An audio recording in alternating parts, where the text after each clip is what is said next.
I have a special obsession with trying to put the audience in a place where they cannot conceive how they're gonna get out of it. Two people on a corridor trap and about to face a horde of Xenomorph, that would be enough for most movies. But here, not only you shoot them, then you have acid and zero-G, why not? And then we think it's over, oh no boy, you have to go through all this elevator shaft. Then the gravity comes back. And then there's more Xenomorphs, and there's an elevator that's unhinged and might fall on your face. And then there's face huggers. And Andy killed the Xenomorph in a way that is very cinematic, I would say.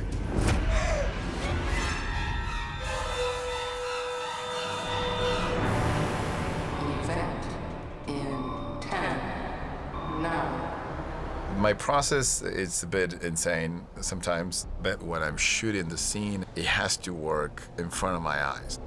And so we're gonna have this big set piece on the elevator shaft in zero-G with Xenomorphs and facehuggers hunting them, and also an elevator that is unhinged that might go up and down at any moment.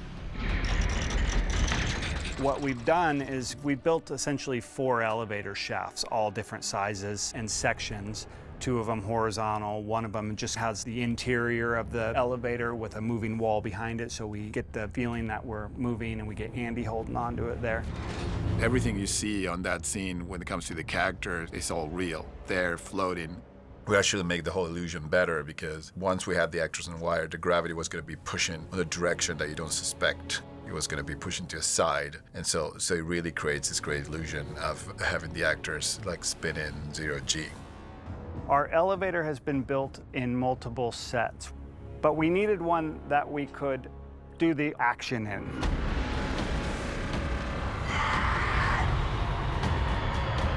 And because we're weightless in this situation, we needed something that we could fight against gravity, so we decided to put it on its side so that we could have a different setup. Within this set, we have incorporated stunt rails so that all the harnesses and all the mechanics actually are designed into the set. So we can have trolleys that run through here with one point in the center. And the set lended itself very well to having mechanical fixtures in there. We had the whole elevator shaft built horizontally.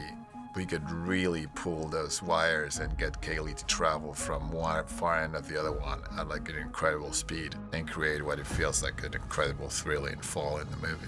These are just normal people who are in a life or death situation, so it's messier, it's more grounded. Once we do get to that point where we're doing those stunts and I am fighting for my life. Come on. We're doing zero gravity work, which is very intense on your core.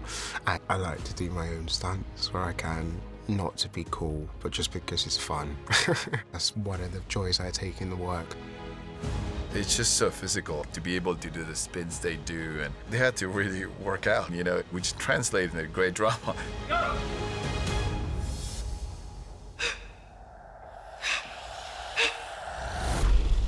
I think the trick to keep it feel real was to make sure that every time we were close to them and every close of every impact was actually a practical Xenomorph.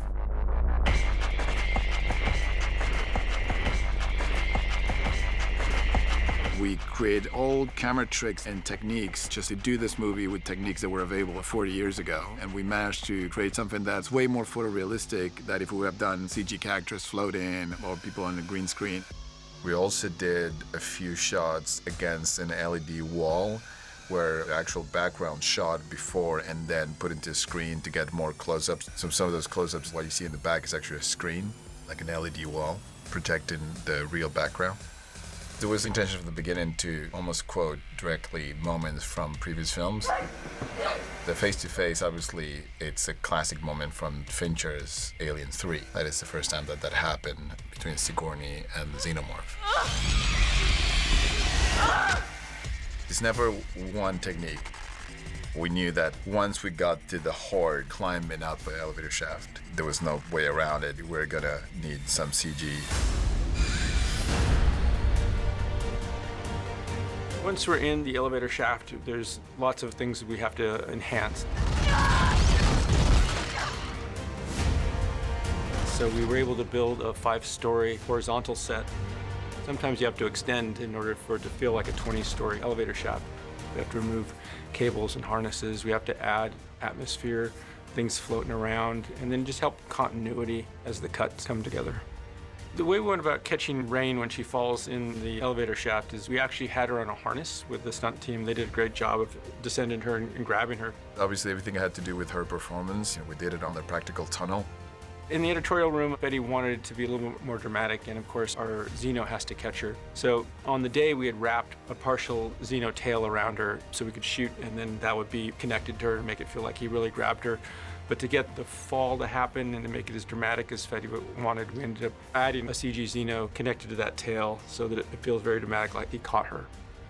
Sometimes it takes me out if I think, oh, that's not possible. If someone would have fallen so hard and to get catched up, it will die. So we needed to slow down her fall.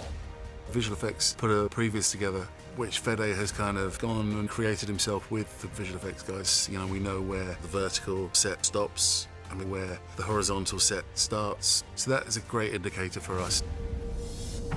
As often with action, editorially, that problem you have is that what you're trying to tell is really a series of events that all happen simultaneously, but you have to somehow unpack them and allow them to happen so the audience can track these things.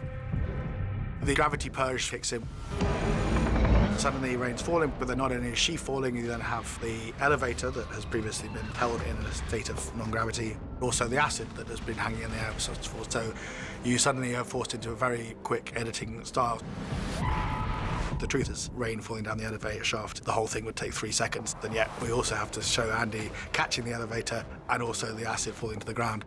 We were able to achieve a lot of small insert shots. Sometimes we can solve that digitally, sometimes we can take an actor's reaction and create a moment. There are always going to be things in the edit that push it a little bit further. And from there, we go through the sequence where Andy realizes he has to save Rain. And then ultimately ride the Xeno down to the bottom of the elevator. It's a great mixture of every technique you can think of. We had a practical Xeno that we had at the bottom. We end up having to mix some CG pieces with Andy in the middle just to get the fall correct so we wouldn't hurt an actor, obviously. And just intermix it with CG pieces here and there, but all based on the photography and grounded from the set. On the original script, it was the elevator that killed the Xenomorph. I was feeling at some point that Andy had gone through all this journey and this transformation, and Andy will make this leap of faith and plunge to a potential death to save his sister, just like she had saved him a few minutes ago.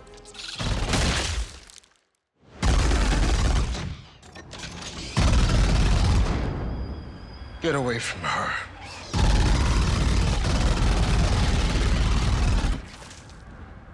You bitch. This film is very tonally referential to the original 2 films, and one of the ways that's illustrated is with the sort of comeback of a one-liner. The line was not scripted. I remember going and whispering down David Johnson's ear, like, what if you say this? And he was like, do you think? I was like, I think we should try it. And he gave a great performance. When we screened it, the test screening, it got a huge cheer in the theatre, so I think Fede felt vindicated. One of the things I do is to never even think that there will be music one day and that there will be an incredible sound design one day. If you have a cut of a movie that works without the visual effects, without the music, without much of sound design, then it makes everything even better. And then we brought in Ben Wolfish to create an incredible score. Benjamin has absolutely done his own thing and brought something totally new to the table, but equally there are reference points within, both in terms of instrumentation and just like thematic links to past soundtracks. It's a true third act climax. And so it was super important to really bring together this interplay between very strange and unique orchestral sound, very symphonic and almost quite traditional orchestral sounds, and then totally unique and unhinged electronics and choir, of course, and also pacing it, focusing on character. We segue very fast into something very atmospheric and very strange.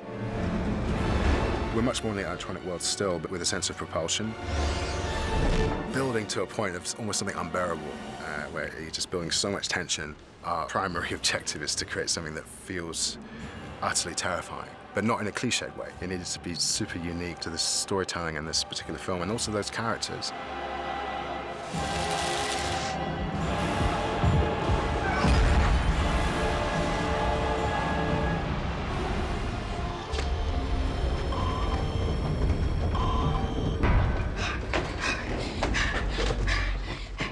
What took you so long?